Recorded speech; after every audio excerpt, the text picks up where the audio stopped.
Il y a une ombre qui marche parmi nous, silencieuse et implacable, portant sur ses épaules le poids de toutes les illusions que nous avons construites pour fuir la vérité nue. Elle s'appelle souffrance, mais ne la reconnaissons-nous pas sous d'autres noms? Espoir déçu, désir avorté, amour brisé, ambition vidée de son sens, chacun de ces masques cache un visage bien trop familier. Et si cette douleur, si souvent maudite, était en réalité notre seul allié dans la quête du réel, si elle n'était pas l'ennemi à combattre, mais la flamme qui brûle les voiles derrière lesquels nous nous cachons depuis toujours, nous avons appris à fuir la souffrance comme on fuit un précipice sans fond. Nous l'avons diabolisée, médicalisée, enterrée sous des couches de distraction, de sourires factices et de promesses creuses. Mais peut-être sommes-nous tombés dans le plus grand des mensonges, celui qui prétend que la vie doit être facile, douce, alignée avec nos désirs. Qu'est-ce donc que ce monde où tout semble conspirer contre la paix intérieure? Est-ce là le fruit d'un destin cruel, ou plutôt l'effet inévitable d'une volonté aveugle qui nous anime tous? Une force qui ne connaît ni pitié ni repos, et qui se nourrit de nos rêves pour mieux les trahir. Regardez autour de vous, les rues bondées de visages tendus, les écrans qui scintillent comme autant de fenêtres vers des paradis artificiels, les cœurs battant à vide dans la course effrénée vers rien.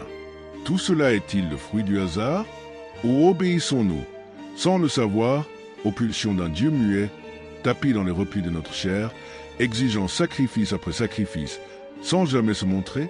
Un Dieu qui ne veut pas notre bonheur, mais notre mouvement perpétuel, car c'est dans le tourment que nous persistons, que nous existons. La douleur n'est-elle pas alors la preuve ultime que nous ne sommes pas encore morts à nous-mêmes?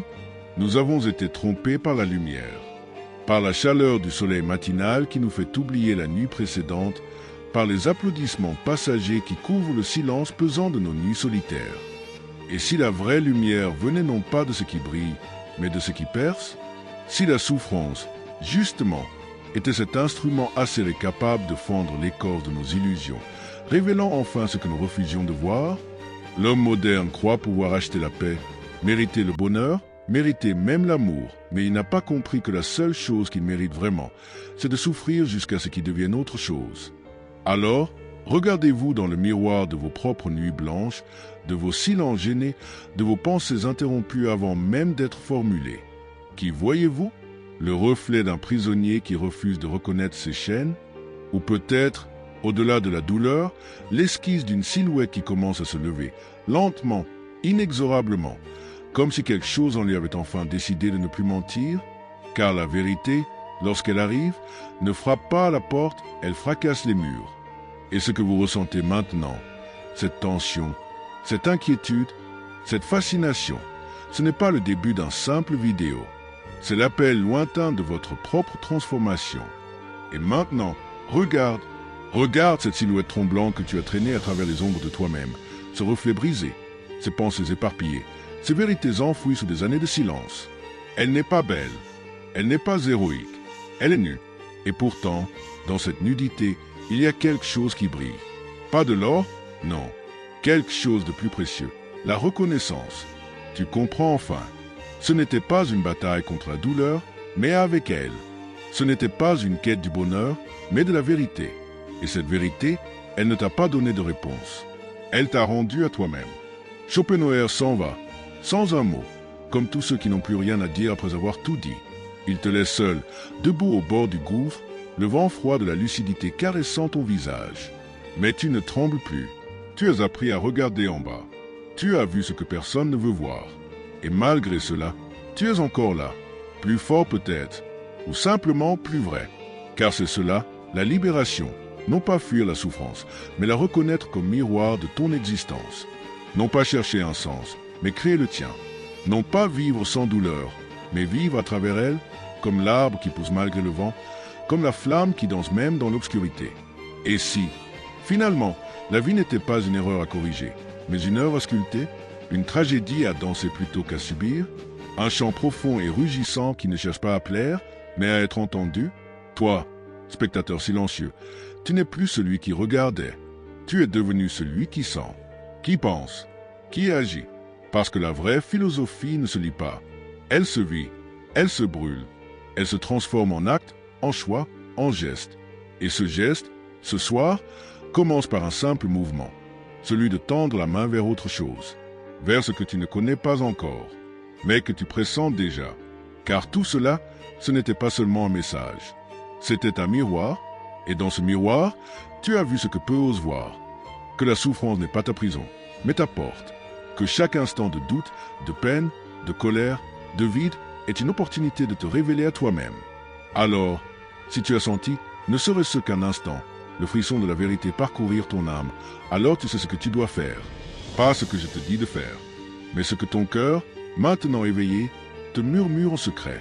Appuie sur « J'aime » si tu reconnais en toi cette vérité silencieuse. Commente si tu veux partager ton propre combat, ton propre chemin.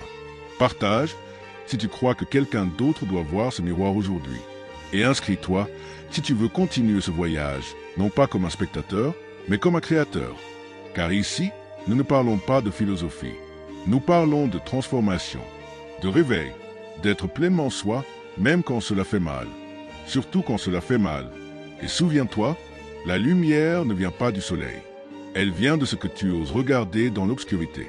Nous avons été élevés dans la croyance que la vie doit avoir un sens, que tout doit converger vers quelque chose de plus grand, de plus noble, de plus lumineux. Mais Schopenhauer nous murmure à l'oreille, dans un souffle froid, la vie n'a pas de sens. Elle est, simplement. Et c'est dans cette absence de sens que naît la vraie liberté. Car si la vie n'a pas de but, alors tu es libre de choisir ton chemin, libre de créer ton propre sens, libre de sculpter ta propre image dans le marbre brut de ton existence. Et ce choix, ce geste suprême, ce n'est pas un acte de désespoir, c'est un acte de volonté. Mais cette fois, consciente, éclairée, dirigée non par l'aveuglement, mais par la lucidité. Et cette lucidité, qu'est-ce qu'elle révèle?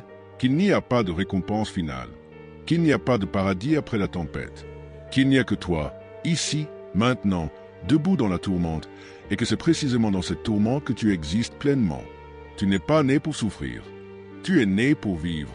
Et la souffrance est simplement la preuve que tu vis intensément, que tu refuses de glisser à la surface des choses, que tu plonges, encore et encore, dans les profondeurs de toi-même, même si l'eau est sombre et lourde. Et c'est dans ces profondeurs que tu trouveras ce que personne ne t'a jamais donné, ton propre visage.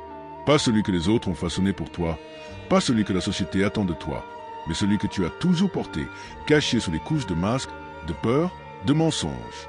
Alors, que vas-tu faire de cette vérité? Vas-tu la rejeter, comme tant d'autres avant toi? Vas-tu retourner à tes distractions, à tes rêves éveillés, à tes illusions rassurantes? Ou vas-tu l'accepter, avec toute sa brutalité, toute sa beauté, toute sa nudité? Car la vérité, lorsqu'elle arrive, ne frappe pas à la porte. Elle fracasse les murs. Et ce que tu ressens maintenant, cette tension dans ta poitrine, cette inquiétude dans ton ventre, cette fascination dans ton esprit, ce n'est pas la fin. C'est le début d'un voyage que tu n'avais pas prévu de faire, le début d'une transformation que tu n'avais pas demandé, le début d'une vérité que tu n'étais pas prêt à entendre.